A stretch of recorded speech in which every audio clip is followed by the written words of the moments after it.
దేవదూతలు దీనిని ప్రకటించారు. ఏమని ప్రకటించారు? భూమి మీద ఆయనకిష్టులైన వారికి సమాధానం కదా. మరి ఇది క్రిస్మస్ యొక్క వర్తమానం. ఈ క్రిస్మస్ యొక్క వర్తమానమును మనం గమనించినట్లయితే, భూమి మీద ఆయనకి ఇష్టులైన వారు చేసేటువంటి పని. ఆయన ఇష్టులైన వారు ఎవరు అని అంటే, ఎందరూ ఆయనను అంగీకరించిరో వారందరికీ పిల్లలగుటకు అధికారం ఇచ్చారు. ఆయన పిల్లలు అంగీకరించారు. ఎంతమంది అంగీకరించారు మరి ఇక్కడ కూర్చున్న వాళ్ళల్లో నాకైతే తెలియదు. కాబట్టి ఆ యొక్క అంగీకారం, దేవునిని అంగీకరించిన వారి యొక్క అధికారమును చేత పట్టుకున్నటువంటి వారు దేవుని పిల్లలు. వాళ్ళు ఏం చేయాలి అనేది గమనించండి. ఆయనకి ఇష్టలు అయినటువంటి ఈ దేవుని పిల్లలు వాళ్ళు ఏం చేస్తారు? ఈ క్రిస్మస్న మనం ఏం చేయాలి? బాగా మంచిది, బాగా సంతోషంగా మరి క్రిస్మస్ జరుపుకున్నారు. పిండి వంటలు, మరి బాగా మంచి భోజన పదార్థాలు, మరి అంతా బాగా సంతోషంగా ఉంది. అయితే ఇది మన సంతోషం. దేవుని సంతోషం ఏంటి అంటే, దేవుని సంతోషము ఇందులో సమాధానమును నెలకొల్పటం, నిర్మించటం. ఈ సమాధానమును నిర్మించటము దేవునికి ఇష్టం. కాబట్టి అందుకే ఆయన అంటాడు, మరి ఈ సమాధానపరచువారు ఏమంటారు? వాళ్ళని దేవుని కుమారులు అని అంటారు. ఇప్పుడు చెప్పండి, ఈ క్రిస్మస్లో ఎంతమంది దేవుని బిడ్డలు ఉన్నారు? ఏ దేవుని కుమారులు కుమార్తెలు ఉన్నారు?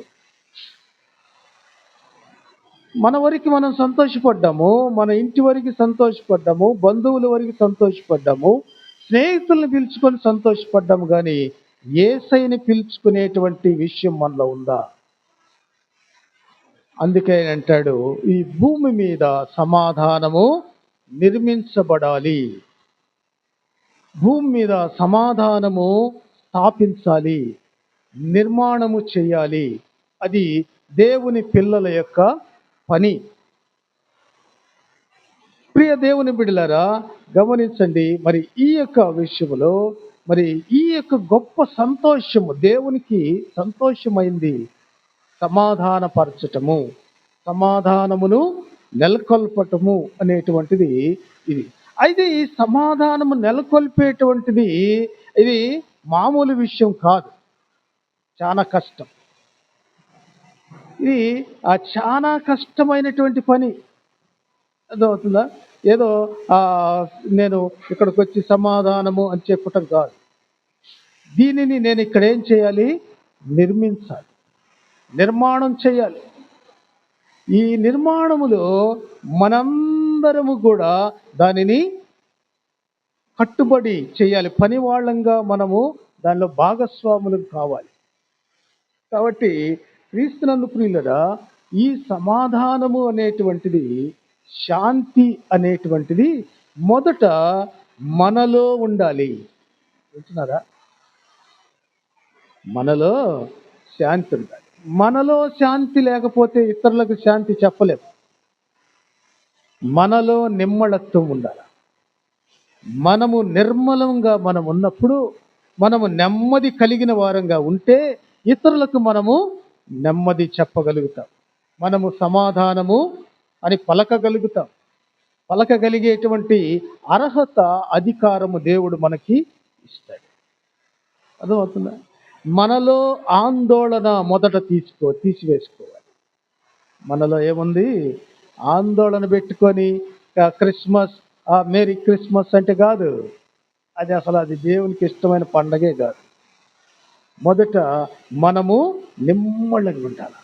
ఎలా ఉండాలి అని అంటే, సముద్రం మధ్యలోకి పోతే సముద్రం ఎట్లుంటుంది? అసలు ఇది సముద్రమేనా అన్నట్టుగా ఉంటుంది ఒడ్డునుంటే. కాబట్టి ఒడ్డునుండే వాళ్ళు చేసేటువంటి అలజడి, ఇది ఏదో మనము ఆ పండుగ జరుపుకున్నాము అనుకుంటున్నాం. కాదు. మనమున్నటువంటి కుటుంబములో, మనమున్నటువంటి సమాజములో, మనమున్నటువంటి సంఘములో మనము నిమ్మళమైనటువంటి వాతావరణం తీసుకురావాలి. శాంతికరమైన నెమ్మది అయినటువంటి ఆ యొక్క వాతావరణము నెలకొల్పాలి. అది మనం చేయాల్సినటువంటి పని. మనమంటే ఎవరు? రక్షణ పొందిన వాళ్ళు. యేసయ్యను ఎందరు అంగీకరించారో వాళ్ళందరూ చేయవలసిన పని. కాబట్టి మనము ఎక్కడికి వెళ్ళామో, ఏం చేశామో, మరి ఏ పని మనము ఎంతవరకు చేసామనేది ఇప్పుడు ఒక ప్రోగ్రెస్ అన్నమాట. పండగ రోజు ఏం చేశాం, పండగ నైట్ ఏం చేశాం, ఎక్కడికి వెళ్ళాం, ఎంత ఆందోళన ఆపాము, ఎంతమందిని శాంతపరిచాము, ఎంతమందికి సువార్త ప్రకటించాం. ఇది కదా పండగ అంటే, దేవునికి ఇష్టమైన పండగ. కాబట్టి క్రీస్తునందు ప్రియమైన దేవుని బిడ్డలారా, మొదట మనలో శాంతి కావాలి, మనలో నెమ్మది కావాలి, మన హృదయములో ఆందోళన తీసివేసుకోవాలి. కాబట్టి ఈయన అంటాడు, పూర్వము ఇది కాకముందు కీడుంది, ఆ కీడుని మనం ఏం చేయాలి? ఆపుకోవాలి. కీడు మాని మేలు చేయటం అంటే మరి ఈ యొక్క ఆందోళనకరమైనటువంటి వాతావరణాన్ని మనము ఆపేసే. కాబట్టి ఇది ఆ యొక్క పరిస్థితులను బట్టి కీడుగా మారింది. ఆ వ్యక్తిలో నెమ్మది లేకపోవటం వల్ల, ఆ వ్యక్తిలో ఆందోళన ఉండటం వల్ల అనేకులకు హానికరంగా కీడుగా మారాడు. ఒక వ్యక్తి, సేన అనేటువంటి ఒక దయ్యాలు పట్టిన గుంపు ఉన్నటువంటి ఆ గుంపు నివసిస్తున్న వ్యక్తి ఏం చేస్తున్నాడు? సమాజాన్ని భయభ్రాంతులు చేస్తున్నాడు. వచ్చిన వారందరినీ, ఆ దారిన వస్తున్నటువంటి వారందరినీ కూడా వాడు ఏం చేస్తున్నాడు? భయంకరమైనటువంటి భయానికి గురి చేస్తున్నాడు. వాడిని వాడే గాయపరుచుకుంటున్నాడు. వాడి చేతికి కాళ్ళకి వేసిన ఆ సంఖ్యలన్నిటినీ కూడా వాడు పెంచుకుంటూ వాళ్ళని, ఆ ఊరి వారందరినీ కూడా ఒక భయానికి వాడు గురి చేస్తూ ఉండగా వాడు ఆందోళనకరంగా ఉన్నాడు. ఇప్పుడు వాడికి ఏం కావాలి? సమాధానం కావాలి. యేసయ్య వాడి కోసమనే ఆ సముద్రము దాటి ఆ ఊరికి వెళ్ళి అక్కడ ఏం చేశాడంటే వాడిలో సమాధానము నెలకొల్పాడు. ఆ దయ్యాలను వాడిలో నుంచి వెళ్ళగొట్టి ఆయన ఏం చేశాడంటే వాడిని నిమ్మళపరిచాడు. సరే, దేవుని పని. కాబట్టి యేసయ్య చేసిన పని ఏంటంటే, ఆయన భూమి మీద ఆయన వచ్చినప్పుడు ఆయన చేసిన పనులన్నిటినీ మనం జ్ఞాపకం చేసుకోవాలి. మరి ఈ క్రిస్మస్ దినాన మనం ఏం చేశాము అనేది మన యొక్క ప్రోగ్రెస్ ఉంటుంది. యేసు ప్రభు ఆ యొక్క గెర్నెసే అనేటువంటి ఆ యొక్క ఊరికి వెళ్ళినప్పుడు వాడు ఆందోళన చెందుతున్నటువంటి వ్యక్తిని ఆ దయ్యాలను వెళ్ళగొట్టిన వాడిగా ఉండి వాడిని స్వస్థపరిచిన తర్వాత వాడు స్వస్థ చిత్తుడై ఎక్కడున్నాడు? యేసు పాదాల దగ్గరికి వచ్చాడు. ఆయన పాదాల దగ్గర కూర్చున్నాడు. ఈ క్రిస్మస్లో ఒక్క వ్యక్తి, పోయిన క్రిస్మస్ నుండి ఈ క్రిస్మస్ వరకు ఒక్క ఆత్మను మనము నీ తరపున తీసుకొచ్చింది, దేవుని పాదాల దగ్గరికి తీసుకొచ్చిందా? గమనించండి, ఇది పని. కాబట్టి దేవుడు మాట్లాడుతుంటున్నాడు, ఈ సమాధానమును వెతకండి, దీనిని వెంటాడండి, అనుసరించండి.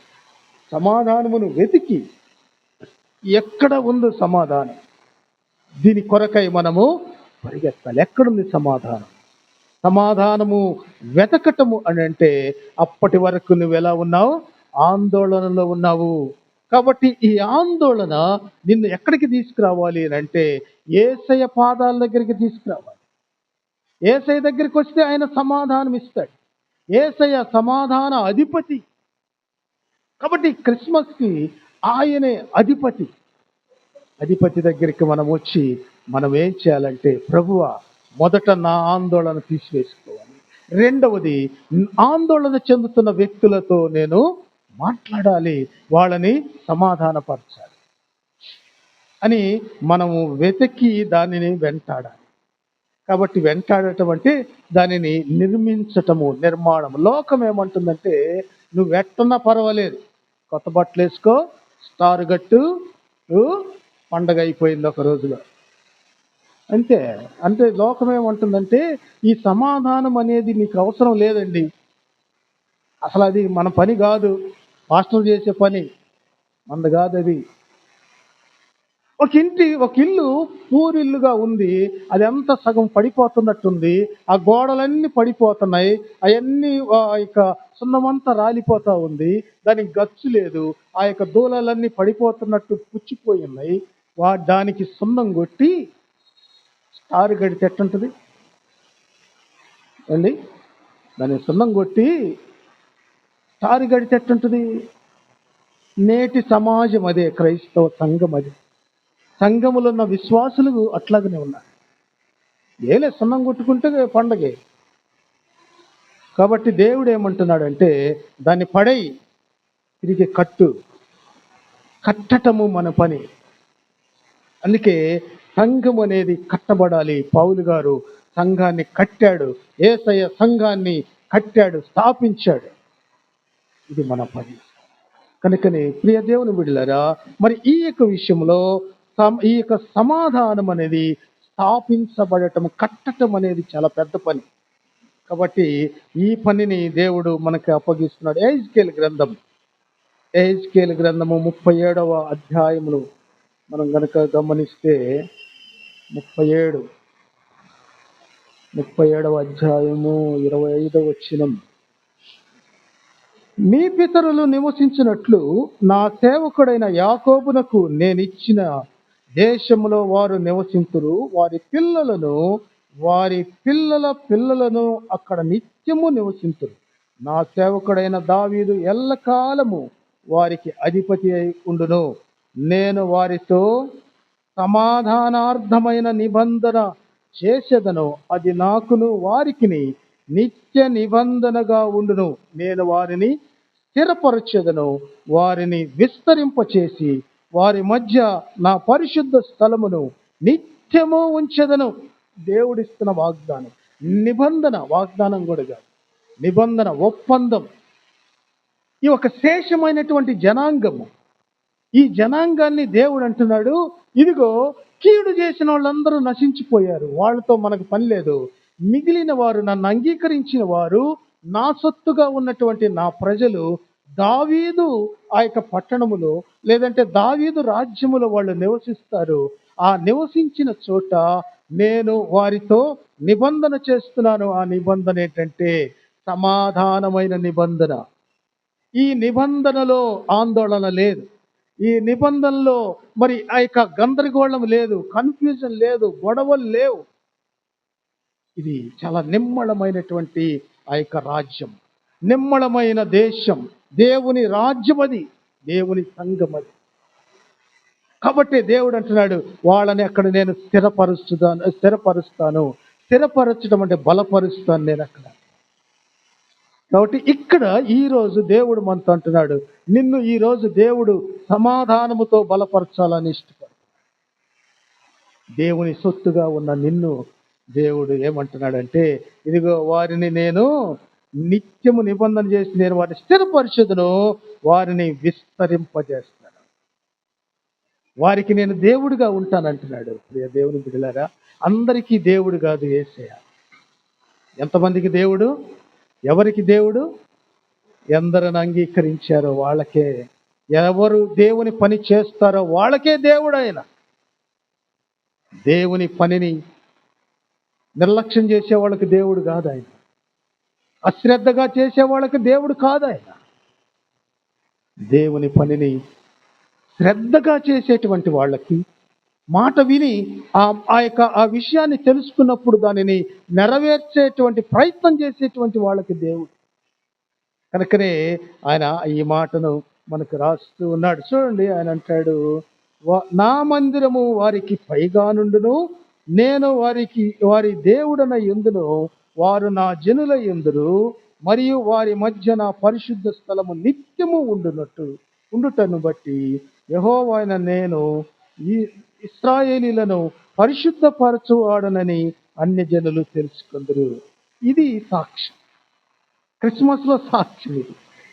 ఆయన అంటాడు, అన్ని జనులు నిన్ను చూసినప్పుడు నువ్వు ఎలా కనపడుతున్నావు?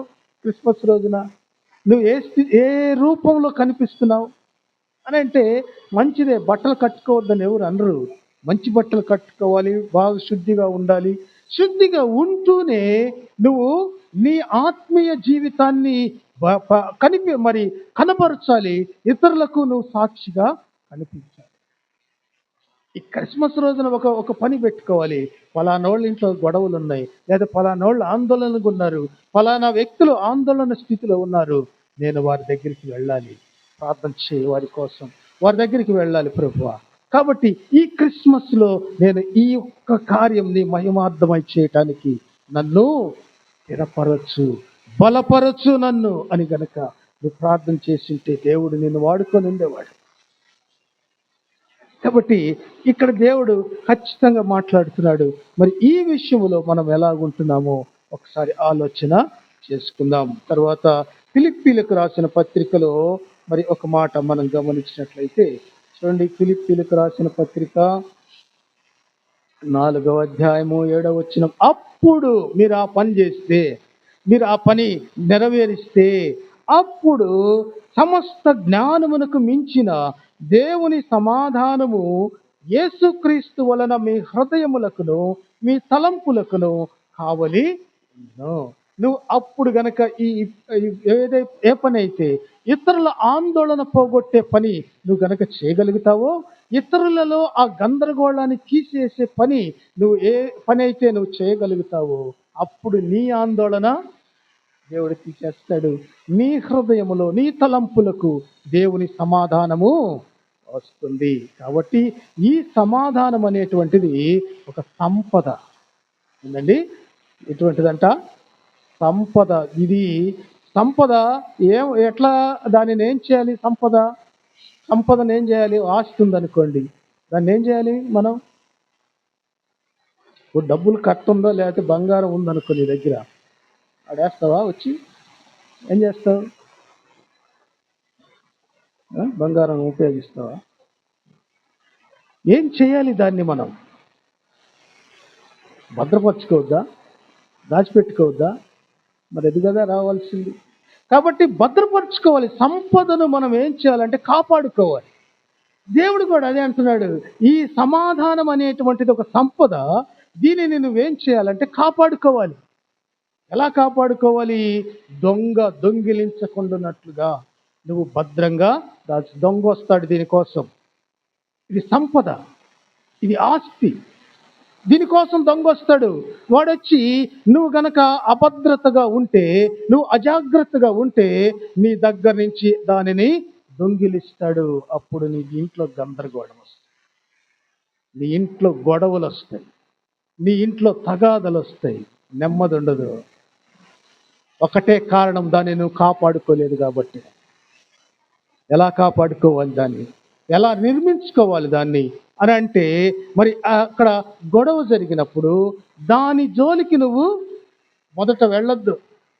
వాళ్ళు నిన్ను రెచ్చగొడుతుంటారు, నిన్ను మరి దానిలోకి, ఆ రొంపులోకి దించాలనుకుంటారు.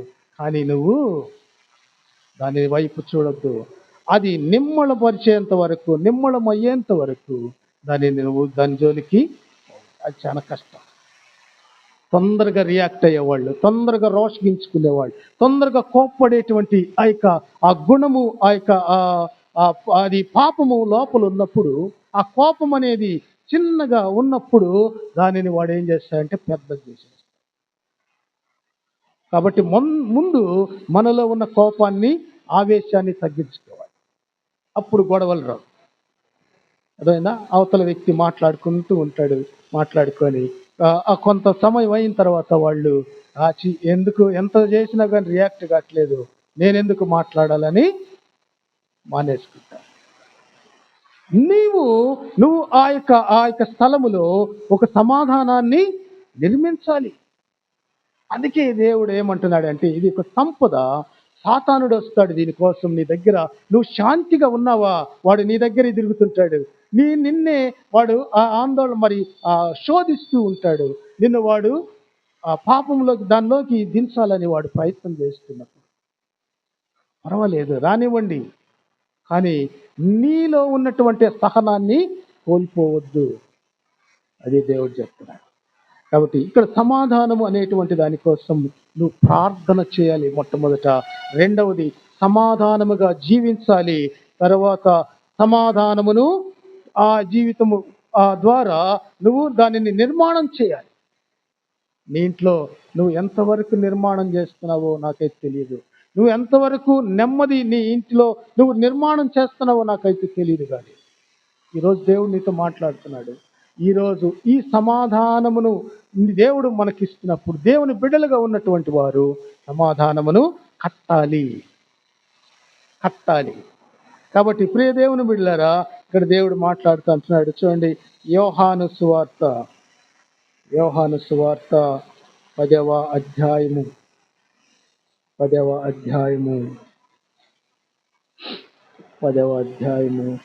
వచనములో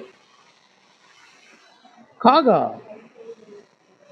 16వ వచనం, ఈ దొడ్డివి కాని వేరే గొర్రెలను నాకు కలవు, వాటిని కూడా నేను తోడుకొని రావలెను. అవి నా స్వరము వినును.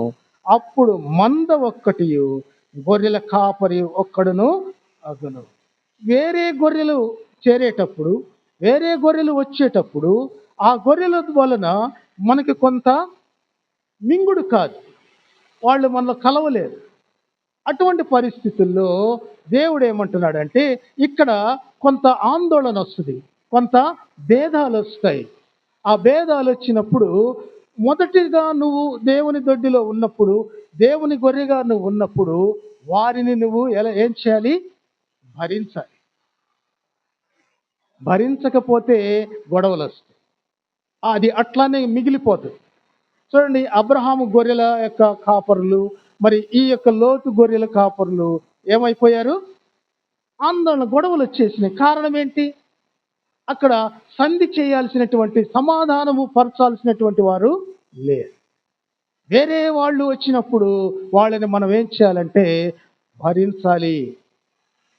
భరించకపోతే గొడవలు వస్తాయి. సహించాలి, లేకపోతే గొడవలు వస్తాయి. అందుకే ఇక్కడ మనం గమనిస్తే ఆయన అంటాడు, ఈ గొర్రెలు అన్నీ ఒక సంఘముగా, ఒక దొడ్డిగా, ఒక గుంపుగా కలిసేంత వరకు వీళ్ళని మనం భరించాలి. అందుకే ఆయన అంటాడు, మాట్లాడుతున్నాడు, వేరే వాళ్ళు వచ్చినప్పుడు మనం వాళ్ళని సనుక్కోకూడదు, గొనుక్కోకూడదు, వాళ్ళ మీద మనము అసూయపడకూడదు. అందుకే ఆయన అంటాడు. కాబట్టి ఇక్కడ మనం గమనించినట్లయితే మత్తయి సువార్త 24వ అధ్యాయము, మత్తయి సువార్త 24వ అధ్యాయము 13వ వచనములు అంటున్నాడు, అంతము వరకు సహించిన వాడెవడో వాడే రక్షించబడును. సహనము ఎంతవరకు ఉండాలండి? అంతమంటే మనం చచ్చిపోయేంతవరకు. యేసు ప్రభు చెప్తున్నాడు, పేతురు వచ్చి, అయ్యా ఇదిగో నా సహోదరుడి మీద నాకు ఒక విధమైన ఇది ఉంది, కోపం ఉంది, వాడంటే నాకు పడటం లేదు, మరి వాడిని నేను ఎంతవరకు సహించేది, ఎంతవరకు అని యేసయ్యని అడిగితే యేసయ్య అన్నాడు 70 సార్లు అన్నాడు. 70 సార్లు అంటే 70 సంవత్సరాలు. 70 సంవత్సరాలు అంటే ఒక మనిషి జీవిత కాలం. నువ్వు బ్రతికినంత కాలం, చివరి గడియ వరకు ఆ వ్యక్తిని నువ్వు సహించాల్సి, అంతము వరకు సహించిన వాడే రక్షణ. ఏ ఒక్క క్షణం, ఏ ఒక్క నిమిషము గనుక నువ్వు ఆ వ్యక్తుల మీద కోప్పడితే రక్షణ లేదు. పరలోకంలో కోపంతో పోతావా? పరలోకంలో కోపం ఉంటుందా? మరి ప్రేమతో నింపబడిన వ్యక్తి మాత్రమే పరలోకం పోతాడు. కాబట్టి మనల్ని స్కాన్ చేస్తారు పరలోకం పోయే ముందు. ఆ వాకిల్ దగ్గర, ఆ యొక్క ద్వారం దగ్గర దేవదూతలు స్కాన్ చేస్తారు. దేంట్లో స్కాన్ చేస్తారు? స్కాన్ చేసే మిషన్ తెలుసా మీకు? చూసారుగా, ఇది ఫ్రేమ్ లాగుంటుంది. ఆ ఫ్రేమ్ యేసు ప్రభు. యేసు ప్రభులో నుంచి మనం లోపలికి పోవాలి పరలోకంలో. ఆ యేసు ప్రభులో నుంచి మనం లోపలికి పోవాలంటే మనలో ఈ లక్షణాలు, ఈ యొక్క లోక లక్షణాలు ఏది ఉండకూడదు. అంత ప్యూర్గా మనం ఉంటేనే లోపల ప్రవేశిస్తాం. లేకపోతే ఆ డిటెక్టర్ ఏం చేస్తుంది? అరుస్తుంది, ఇదిగో నువ్వు పోవద్దు అని. చాలా కష్టము పరలోకం పోవటం అంటే. ఈ భూమి మీద దేవుని మార్గములో నడవటం చాలా కష్టం. కష్టపడితేనే, ఇరుకు మార్గమున మనం ప్రవేశిస్తేనే గాని ఆ విశాల మార్గములోకి మనం వెళ్ళగలుగుతాం. దేవుడు చెప్తున్నాడు, ఏదో తూతు మంత్రం కాదు, ఏదో ఒక మరి ఏదో నామకార్థంగా పోతే కాదు.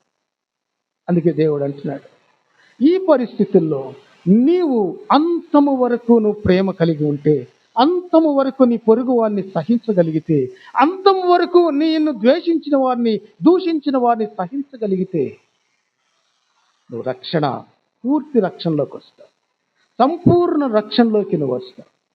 కాబట్టి ఇప్పటి వరకు మనకున్న రక్షణ కాదు. కారణం ఏంటంటే మనం ఇతరులను ప్రేమించలేకపోతున్నాం. దేవుని బిడ్డలుగా, దేవుని కుమారులుగా మనము బ్రతకలేకపోతున్నాం. దేవుని పని చేయలేకపోతున్నాం. ఒక చిన్న విషయం, మీ భర్తలతోటి మీరు సమాధానంగా ఉంటున్నారా? మీ ఇంట్లో మీ పిల్లలతోటి సమాధానంగా ఉంటున్నారా? మరి లేకపోతే నువ్వు పండగ ఎట్ట చేసావు, స్టార్ ఎట్ట కట్టావు? సమాధానము దేవుని పిల్లల యొక్క బాధ్యత. కనుకనే దేవుడు అంటున్నాడు, చూడండి, ఈ విషయంలో కొరింథీయులకు రాసిన మొదటి పత్రిక, కొరింథీయులకు రాసిన మొదటి పత్రిక, కొరింథీయులకు రాసిన మొదటి పత్రిక 10వ అధ్యాయము 12వ వచనములో, తాను నిలుచుచున్నానని తలంచుకొని వాడు పడకుండునట్లు జాగ్రత్తగా చూసుకొనవలెను. నేను బాగానే ఉన్నాను అనుకుంటున్నాం కొంతవరకు, ఇప్పటి వరకు కూడా. దేవుడు కొన్ని మాటలు ఇప్పుడు మనతో మాట్లాడినప్పుడు, అయ్యో అరే ఇది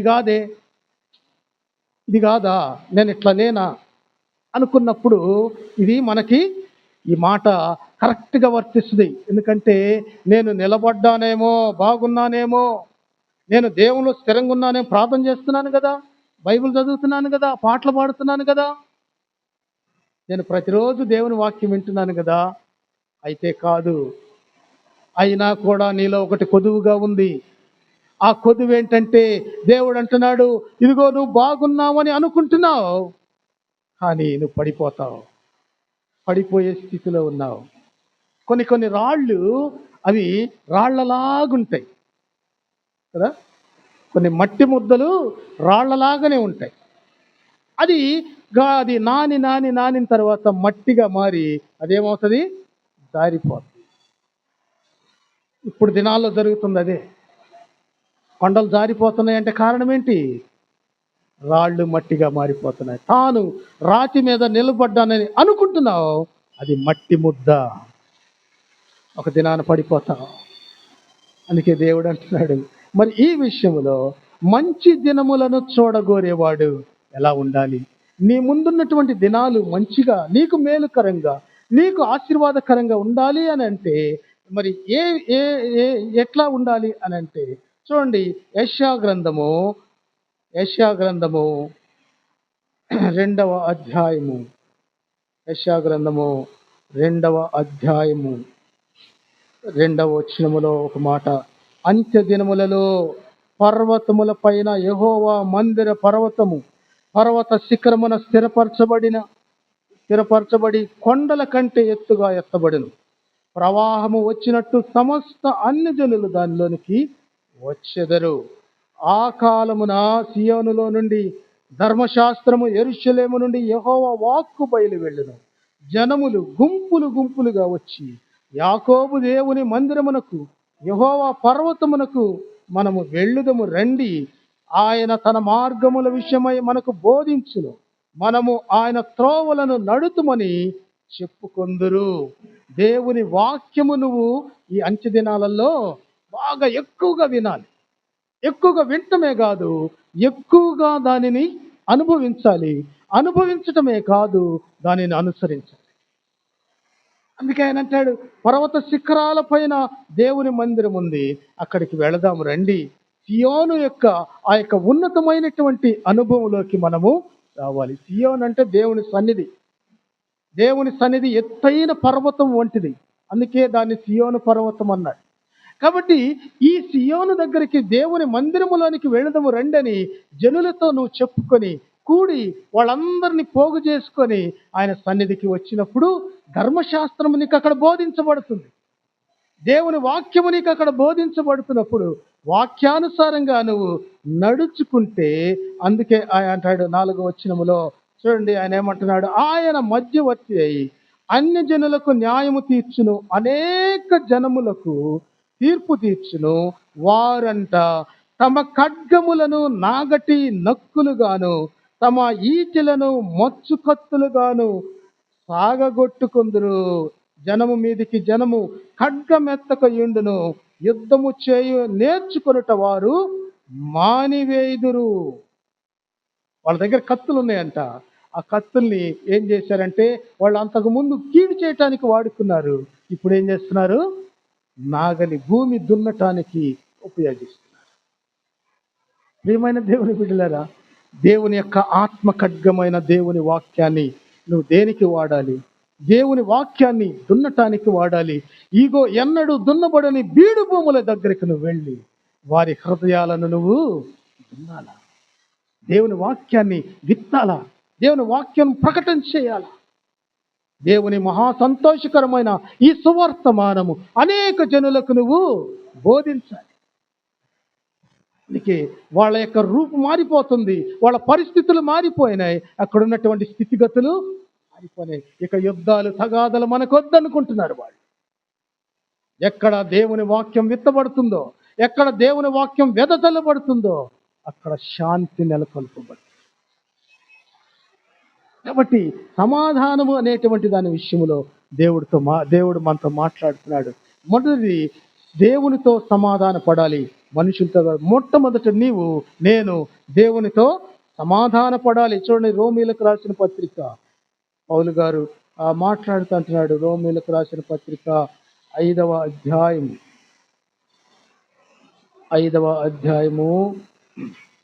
10వ వచనములో, ఏలయనగా శత్రువులమై ఉండగా ఆయన కుమారుని మరణము ద్వారా మనము దేవునితో సమాధానపరచబడిన ఎడల సమాధానపరచబడిన వారమై ఆయన జీవించుట చేత మరి నిశ్చయముగా రక్షింపబడుదుము. కాబట్టి శత్రువులము ఒకప్పుడు దేవునికి దుఃఖం కలిగించే వారంగా మనం ఉన్నాము. దేవునితో సమాధానము లేదు, మన జీవితంలో ఐక్యత లేదు, మన జీవితంలో క్షేమము లేదు, మన జీవితంలో శాంతి లేదు, నెమ్మది లేదు. అటువంటి వారిగా మనం ఉన్నప్పుడు ఆయన కుమారుని మరణము ద్వారా మనము దేవునితో సమాధాన పడుతున్నాం. ఇప్పుడు ఆయన కుమారుడు ఈ లోకానికి వచ్చి ఆయన మనకి ఏమిచ్చాడు? సమాధానం ఇచ్చాడు. కాబట్టి యేసు ప్రభుతో ముందు మనం సమాధాన పడాలి. ఒకప్పుడు ఆ శత్రుత్వం అనేటువంటిది మనం దానిని తీసివేసుకొని శత్రువులం కాదు, ఇప్పుడు మనం అందరము మిత్రులముగా మారిపోవాలి. దేవుని పిల్లల గుంపులోకి, జాబితాలోకి మన పేరు చేర్చబడాలి. ఈరోజు నీ పేరుందా ఆ జాబితాలో? ఆలోచన చేయండి. నా పేరు ఉంటుందా ఆ లిస్టులో? దేవుని కుమారులు అనే లిస్టులో మన పేరు ఉంటుందా? ఉండకపోతే చేర్చుకుందాం. ఈరోజు యేసయ్యను అడుగుదాం, రాయ్యా నా పేరు. పట్టాలకు రాసుకుంటాం కదా, ఆడ పట్టాలు ఇస్తున్నారంటేనో, లేకపోతే ఈలోకి సంబంధమైన పథకాలు రావట్లేదంటేనో మా పేర్లు రాయమని వెంటబడతాం కదా. ఈ శాశ్వతం కాదు. దేవుని రాజ్యములో మన పేరుండాలా, దేవుని గ్రంథములో మన పేరుండాలా. మన పేరుతో పాటు మన పిల్లల పేర్లు ఉండాలా. మన పిల్లలే కాదు, నీతో భాగస్వామిగా ఉన్న నీ భర్త పేరు కూడా ఉండాలా. వీటన్నిటిని బట్టి దేవుడు లెక్క అడుగుతాడు. కాబట్టి మొదట దేవునితో సమాధాన పడాలి. మన రక్షకుడైన యేసుక్రీస్తుతో మనము సమాధానము పడాలి. రెండవది మనుషులతో సమాధాన పడాలి. మొదట దేవునితో నీకు సమాధానము రావాలి, రెండవది మనుషులతో సమాధానం కావాలి. ఎఫెసీయులకు రాసిన పత్రిక ముగిస్తున్నాను నేను. ఎఫెసీయులకు రాసిన పత్రిక 2వ అధ్యాయము 13వ వచనములో, అయినను మునుపు దూరస్థులైన మీరు ఇప్పుడు యేసుక్రీస్తునందు క్రీస్తు రక్తము వలన సమీపస్థులై ఉన్నారు. ఆయన మన సమాధానమయ్యుండి మీకును మాకును ఉండిన ద్వేషమును అనగా విధి రూపకమైన ఆజ్ఞలు గల ధర్మశాస్త్రమును తన శరీరమందు కొట్టివేయుట చేత మధ్య గోడను పడగొట్టి మన ఉభయులను ఏకము చేసిన మీకును మాకును. మరి మీ ఇంటి పక్కన వాళ్ళు ఎవరో నాకు తెలియదు, మీతో ఎవరు ద్వేషంగా ఉన్నారో మనకు తెలియదు. మరి అయితే ఇప్పుడు ఈ వాక్యము ద్వారా మీకును మాకును ఉండినటువంటి ద్వేషం ఏదైతే ఉందో ఆ ద్వేషాన్ని తీసేసుకోవాలి. ఇదే క్రిస్మస్లో ద్వేషం ఉండకూడదు, క్రిస్మస్లో ఆవేశం ఉండకూడదు, క్రిస్మస్లో పగ మరి విద్వేషాలు ఉండకూడదు. సమాధానం ఉండాలి, ఏకత్వం ఉండాలి, ఏకమైనటువంటి ఆ యొక్క జీవన విధానము ఉండాలి. కాబట్టి మరి క్రిస్మస్లో మనకు శత్రువులు ఉండకూడదు. కాబట్టి ప్రేమ కలిగిన వారిగా సమాధానము, మనుషులతో మనము సమాధానము కలిగిన వారిగా ఉండాలి. మరి అయితే యేసు మన మధ్యలో ఉన్నప్పుడు మనకి సమాధానము ఉంటుంది. ఇప్పుడు మన మధ్యలో యేసయ్య ఉన్నాడు, నాకు తెలుసు. మరి మీ ఇంట్లో యేసయ్య ఉన్నాడా? మీ ఇంట్లో యేసయ్య అంటే నీకు ఆందోళన? యేసు ప్రభు చనిపోయిన తర్వాత తిరిగి లేచి 40 దినాలు అందరికీ కనిపిస్తున్నాడు. అందరిని కనిపించిన తర్వాత కొంతమంది మాత్రము ఆందోళనకున్నారు. ఎవరాళ్ళు? యేసు ప్రభు శిష్యులు. ఒక గదిలో తలుపులు వేసుకొని ఎవరు కనపడకుండా వాళ్ళు ఒక ఆందోళనలో ఉండే. ఎందుకు ఆందోళన వాళ్ళకి అని అంటే వాళ్ళని చంపేస్తారేమో భయము, చావు భయం పట్టుకుంది వాళ్ళకి. తద్వారా వాళ్ళు గందరగోళంలో ఎవరు తలుపు కొట్టినా వాళ్ళు ఉలిక్కి పడేటువంటి పరిస్థితిలో ఉన్నారు. ఆ పరిస్థితిలో ఉన్నప్పుడు యేసు ప్రభు తలుపు కొట్ల ఏం చేశాడు? పునరుద్ధాన శక్తితో నేరుగా లోపలికి వచ్చాడు. తలుపు వీళ్ళ పరిస్థితి తెలుసు కాబట్టి లోపలికి వచ్చి అప్పుడు ఆయన అంటున్నాడు, మీకు సమాధానము కలుగునుగాక, ఆందోళన తీసివేయండి, నేను బ్రతికున్నాను, ఇదిగో నేను మరణము గెలిచిన వాడును, నేను ఇదిగో పునరుద్ధానుడై మీ మధ్యకి వచ్చాను. ఇప్పుడు మీలో ఉన్న అపోహలు తీసివేయండి, ఆ భయాందోళన తీసివేసుకోండి, రండి నా చేతిలో ఆ యొక్క గాయాలను మీరు పట్టుకోండి, చూడండి. యేసు ప్రభు మన మధ్యలో ఉంటే మనకు ఈ యొక్క ఆందోళన ఉండదు, సమాధానం. అందుకే ఆ రాయబడిన మాట ఏంటంటే, యేసు వారి మధ్యన నిలిచి మీకు సమాధానము కలుగునుగాక. మన మధ్యకు రావాలి యేసయ్య, మనతో ఉండాలి, మన ఇంట్లో ఉండాలి, మనతో కూడా నివసించాలి. నువ్వు మాతో కూడా ఉండు ప్రభు. యేసు ప్రభు శిష్యులు ఇద్దరు ఆయన చనిపోయిన తర్వాత, వాళ్ళు సిలువ వేసిన ఆ యొక్క సమాధి అయిపోయిన తర్వాత వాళ్ళు ఎమ్మాయి అనేటువంటి ఆ యొక్క ఊరికి వెళుతూ ఉండగా యేసు ప్రభు వాళ్ళని కలిశాడు, మాట్లాడాడు, వాళ్ళతో కూడా నడిచాడు.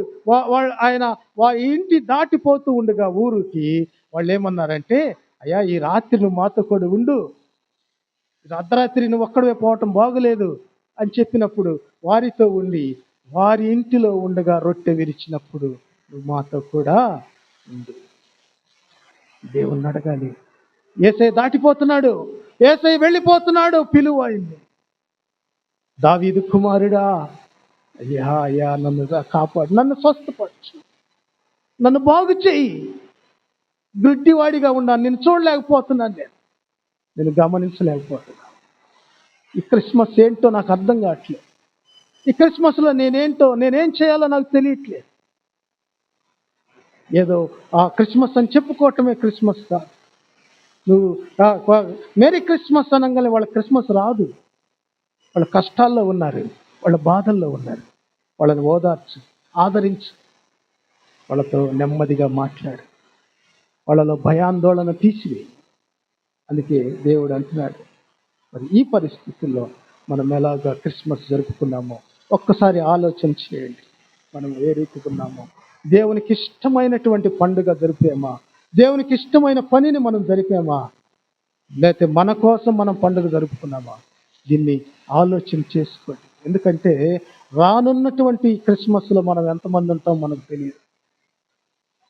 లేదు, ప్రియులు కోల్పోతున్నాం, ఇటువంటి పరిస్థితుల్లో మరి రేపటి దినమున రేపటి రోజున నేను ఉంటానో లేదో తెలియదు. రేపటి దినాన నువ్వు ఇక్కడ కూర్చుంటావో లేదో తెలియదు. అటువంటి పరిస్థితుల్లో ఒక్క ఆత్మను రక్షిస్తే, ఒక్క ఆత్మను నువ్వు గనక సమాధానపరచగలిగితే, ఒక్క ఆత్మను దేవుని దగ్గరికి నువ్వు తీసుకురాగలిగితే పరలోకములో గొప్ప సంతోషం. ఈ గొప్ప సంతోషం మరి నీ ద్వారా దేవుడు చూడాలని, దేవుడు ఆనందించాలని ఇష్టపడుతుండగా దేవుణ్ణి మనం ఒక్కసారి అడుగుదాం. ప్రభువా, ఆ కుమారుల లిస్టులో నా పేరు రాయ్యా, సమాధానపరిచే కుమారుల లిస్టులో నా పేరు రాయి ప్రభువా అని ఒకసారి అడుగుదాం. ప్రార్థన చేసుకుందాం. తలలు వంచండి, కళ్ళు మూసుకోండి. ఈ ఆదివారం, ఈ సంవత్సరానికి చివరి ఆదివారం, గుర్తుపెట్టుకోండి, చివరి ఆదివారం దేవుడు మనకిచ్చాడు. దేవుడు మనల్ని ఆరోగ్యవంతులుగా ఆయన సన్నిధిలో కూర్చోబెట్టాడు. నిన్ను పిలిచాడు. పిలిచిన వాడు నమ్మదగిన వాడు, నీతిమంతుడు, ఆయన ఇచ్చిన మాట నెరవేర్చేవాడు, విశ్వసనీయత కలిగినటువంటి దేవుడు ఆయన. ఒక్కసారి నిన్ను నీవు ఆయనలో పరీక్ష చేసుకో.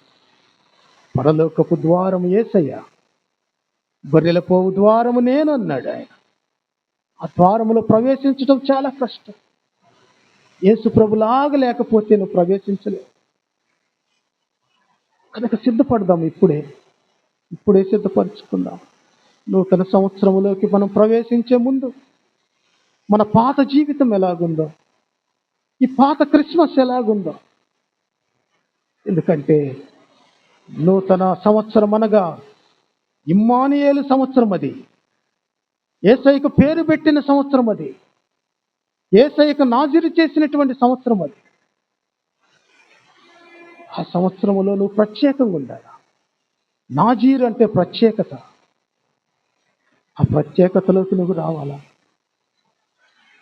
ప్రియుడైన మా తండ్రి, మా యేసయ్య, మా రక్షకుడా, మా సమాధానాధిపతి, నీకు స్తోత్రాలు. ఇదిగో సమాధానము నాయనా, ఇది చాలా కష్టం. సమాధానాన్ని కట్టుకోవాలా, నిర్మాణం చేయాలా, ఇదిగో దాన్ని వెతకాలా, దాన్ని వెంటాడాలి, అనుసరించాలి. ఏ రీతిగా అనుసరించాలో మాకు మీరు నేర్పించారు. నీకు స్తోత్రాలు తండ్రి. అట్టి నిర్మాణములో మేము నాయనా సఫలులు మొగుటకు, సమాజాన్ని నాయన క్రీస్తు రాజ్యముగా మార్చటానికి నాయన మమ్మలను మీరు పిలుచుకున్నారు, ఎన్నుకున్నారు. దేవుని కుమారులని ముద్రేశారు, అధికారం ఇచ్చారు తండ్రి. ఇదిగో నాయన, ఈ యొక్క అధికారముతో ప్రభువా, ఆందోళన చెందుతున్న బిడ్డల కోసం ప్రార్థన చేస్తున్నా. వారిలో ఆందోళన తీసివేయండి, మీరే మహిమ పొందమని యేసు నామములో ప్రార్థించి వేడుకుంటున్నాము తండ్రి. ఆమేన్, ఆమేన్. మీకు అందరికి వందనాలు. ప్రత్యేకమైన కీర్తన పాడుతుండగా పరిచారకులు కానుకలు తీసుకోవాలని కోరుతున్నాను.